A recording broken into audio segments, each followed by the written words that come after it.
એ મોહબંધનમાં પડી આત્મા રૂપી એ ચાદરમાં ડાઘ લગાવ્યા, ત્યારે એ આત્મદેવ જો એ કુબુદ્ધિની સાથે પરણે તો એમનું પતન થાય. બુદ્ધિ છે ને એ મન કે એમ કરે છે, જેની બુદ્ધિ મન કે એમ કરે અને જેનું બુદ્ધિને અનુરૂપ આત્મા વર્તવાનો પ્રયત્ન કરે, એનું ગાડું છે ને ખાડામાં જાય, એટલું યાદ રાખજો. મનના વિષયમાં આગળ સમજશું, પ્રયત્ન કરશું સમજવાનો. પણ એ આત્મદેવ એટલે ભીતર રહેલો આત્મા, જ્યારે આત્મા બુદ્ધિ કુબુદ્ધિના કહ્યામાં રહે ત્યારે એનું પતન થાય, એટલું યાદ રાખવાનું. એ આત્મદેવની કથા નથી, મારી અને તમારી કથા છે. ભીતર રહેલા આત્માની અને અહીં રહેલી ખોપડીમાં રહેલી બુદ્ધિની કથા છે. હવે એ બુદ્ધિને કુબુદ્ધિ બનાવી કે સુબુદ્ધિ બનાવી, એ કથા શ્રવણ કર્યા પછી એ આપણે વિચારવાનું છે. એ ધુંધુલીની સાથે પરિણો ખૂબ તપ કર્યા, જપ કર્યા, સંતાન પ્રાપ્ત ન થયું, એટલે એમને એમ થયું કે હવે શાસ્ત્ર એવું કહે છે કે જ્યાં પુત્ર નથી તે પિતાને પુ નામના નર્કમાંથી તારી શકતો નથી. એટલે આત્મદેવ વિદ્વાન હતો, બુદ્ધિશાળી હતો, ભગવત ભક્ત હતો. એમણે વિચાર કર્યો કે તો મારું જીવવું શું કામનું છે, હું મરી જાઉં, આત્મહત્યા કરું. આવા વિચારથી ઘર મૂકી અને જંગલ તરફ જવા લાગ્યો. નદીના કિનારે આવી અને નક્કી કર્યું, નારાયણનું સ્મરણ કરી નદીમાં કૂદવાની તૈયારી કરતો હતો. ત્યાં એક મહાત્માનો ભેટો થયો છે, એક સંતનો ભેટો થયો છે.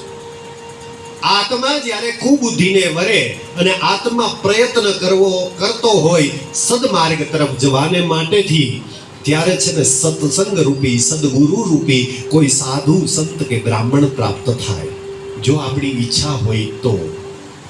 હા, પણ સડ રીપુમાં જ જીવવું હોય, છ મોટા જે શત્રુ આત્માના છે એમાં જ જીવવું હોય, કામ ક્રોધ લોભ મોહ મત્સર આદિની અંદર જ જીવવું હોય, સદમાર્ગ તરફ બુદ્ધિ જવાને માટે તૈયાર ના હોય તો સદગુરુ કે સંત પ્રાપ્ત થતા નથી.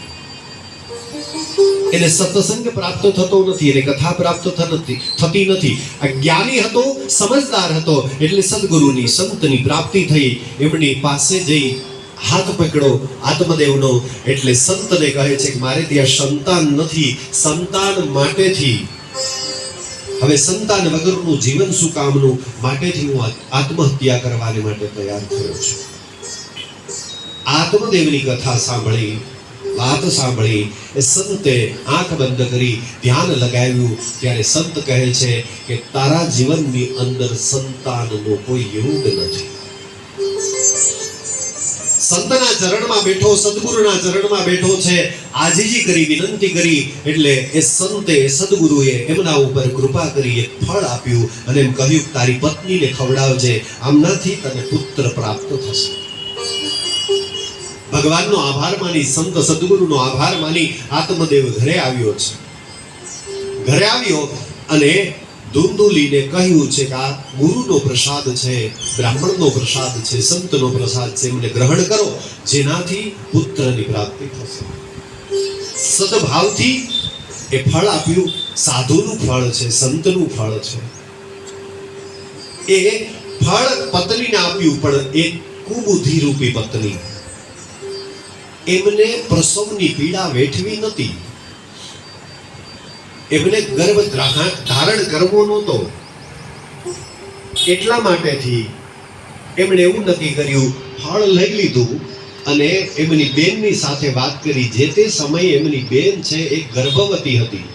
બંનેની વચ્ચે નક્કી કર્યું. એક પૈસાની લાલચી હતી, એમની બેન જે છે એ પૈસાની લાલચી હતી. હું તને પૈસા આપીશ, તારા ગર્ભમાં રહેલું સંતાન તું મને આપજે. આવી કુબુદ્ધિથી નક્કી કર્યું. જે ફળ હતું એ ગાયની પાસે ફેંકી દીધું. એ ફળ ગાયે ખાઈ લીધું. સંતનો પ્રસાદ છે, સાધુનો પ્રસાદ છે, ગુરુનો પ્રસાદ છે, એનું વચન ક્યારેય અફળ ન જાય, એ નિષ્ફળ ન નીવડે. સમય જતા હું ગર્ભવતી છું એવો આડંબર કરી અને ધુંધુલી છે એ અજ્ઞાતવાસમાં એમની બહેનની સાથે ચાલી ગઈ. 9 માસ પૂર્ણ થતા એમની બહેનને સંતાન પુત્ર રૂપે જન્મ લીધો. એ લઈ પતિની સામે આવીને કહેવા લાગી કે લો, આપણે ત્યાં પુત્ર થયો છે. કૌતુક એવું થયું છે કે જે ગાયને ફળ ખવડાવેલું હતું એમને પણ એક પુત્ર રૂપે સંતાન જન્મ્યો છે, જેને કાન છે ને ગાયોને કાન હોય એવા કાન હતા, એટલે એમનું નામ ગોકર્ણજી મહારાજ પડ્યું છે. ગામની અંદર બધાને કૌતુક થવા લાગ્યું કે જ્યારે આત્મદેવને ત્યાં સંતાન નહોતું ત્યારે એક પણ નહોતું, પણ ભગવાને કૃપા કરી એટલે એક સાથે બે સંતાન થયા. પણ જે બીજું જે પુત્ર રૂપે સંતાન હતું એ કુબુદ્ધિથી, છેતરપિંડીથી પતિની સામે જૂઠ બોલી અને એ સંતાન પ્રાપ્ત કરેલું હતું. હવે કુબુદ્ધિથી, છેતરપિંડીથી જે કાર્ય કરેલું હોય એની અંદર કોઈ દિવસ માણસ સુખ ન ભોગવી શકે. સમયાંતરે એ પુત્ર જે કુબુદ્ધિથી ઉત્પન્ન થયેલો હતો, છેતરપિંડીથી પૈસા દઈ અને ઉત્પન્ન કરાવેલો હતો, એ સમયાંતરે મોટો થયો. મોટો થતા અધમ અને પાપી થયો છે. ખૂબ પાપ કર્યા છે. ન કરવા જેવા કામ, ન ખાવા જેવી વસ્તુઓ, ન પીવા જેવી વસ્તુઓ, નર્તકીઓનો સહવાસ કરવા લાગ્યો છે. બ્રાહ્મણ પુત્ર હોવા છતાં પણ એ નર્તકીઓનો સહવાસ કરવા લાગ્યો. આ બાજુ સંતનો પ્રસાદ જે હતો, ગાય દ્વારા જન્મ થયેલો બાળક અતિ જ્ઞાની, અતિ વિદ્વાન હતો.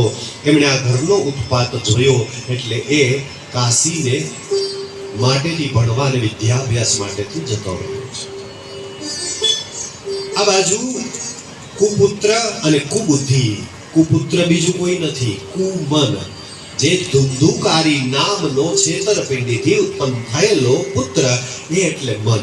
જ્યારે માણસનું મન બગડે એટલે બુદ્ધિને બગાડે છે, બુદ્ધિ જેની બગડે એટલે આત્મા એવું સ્વીકાર કરી લે છે કે હું પણ બગડેલો જ છું.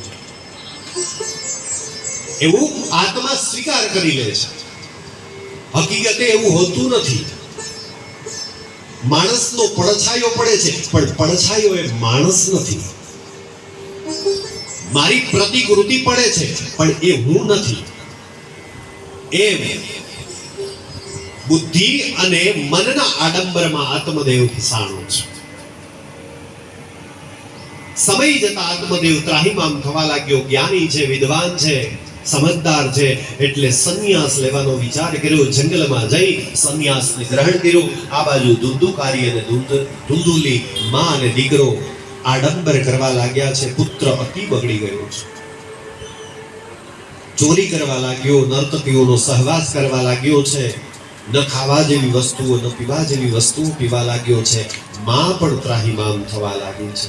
જ્યારે બુદ્ધિ બગડે અને એ મનને પ્રોત્સાહન આપે ને એટલે સમજવાનું એ બુદ્ધિનું જ પતન થાય છે. માને એ પુત્રએ પકડી અને મારી નાખી છે.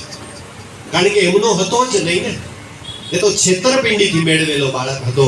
એ પુત્રએ માને મારી નાખી. માનું મૃત્યુ થયું. 4 નર્તકીઓ હતી, એમને સાથે લાવી ઘરની અંદર રહેવા લાગ્યો છે. ભોગ વિલાસની અંદર જીવન જીવા લાગ્યો. મન જ્યારે અતિ આપણા કંટ્રોલમાંથી બહાર વયું જાય, વર્ણન તો એવું કર્યું છે કે 10 સ્ત્રીઓની સાથે એમનો સંગ હતો. ગૂઢની અંદર ગૂઢ રહસ્યમય રીતે વર્ણન એવું છે, 10 સ્ત્રીઓ સાથે સંગ